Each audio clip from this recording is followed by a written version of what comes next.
इकडे शरद पवार अजित पवार एकत्र येण्याच्या हालचाली सुरू आहेत असं कळतं. आपण सगळे पक्ष एकत्र आणण्यासाठी काय प्रयत्न करणार आहात? आता मला वाटतं की एकतर शरद पवार साहेब आणि अजित पवार साहेब एकत्र येतील की नाही अजून शंका आहे. आणि उद्धव ठाकरे साहेब आणि राज ठाकरे साहेब एकत्र येतील असे अजून वाटत नाही आहे.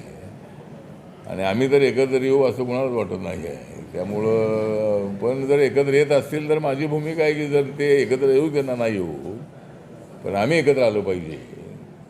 रिपब्लिकन पक्षाच्या नेत्यांनी एकत्र आलं पाहिजे आणि बाळासाहेब आंबेडकरांनी त्याचं नेतृत्व करावं. त्यांनी पक्षाचं अध्यक्ष बनावं. त्यांनी वंचित बहुजन आघाडी बरखास्त करावी आणि रिपब्लिकन पार्टी ऑफ इंडिया बाबासाहेबांचा पक्ष आहे तो चालवावा. त्यांनी त्याचं अध्यक्षपद स्वीकारावं.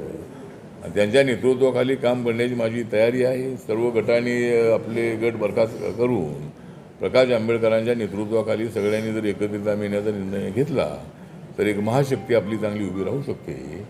आणि त्यासाठी जर अशी वेळ आली तर मला काय माझं मंत्रिपद जास्त महत्त्वाचं नाही आहे. मंत्रिपद कायम असतात असं नाही आहे. लोकशाहीमध्ये कधी हे कधी ते सत्तेवर असतात की.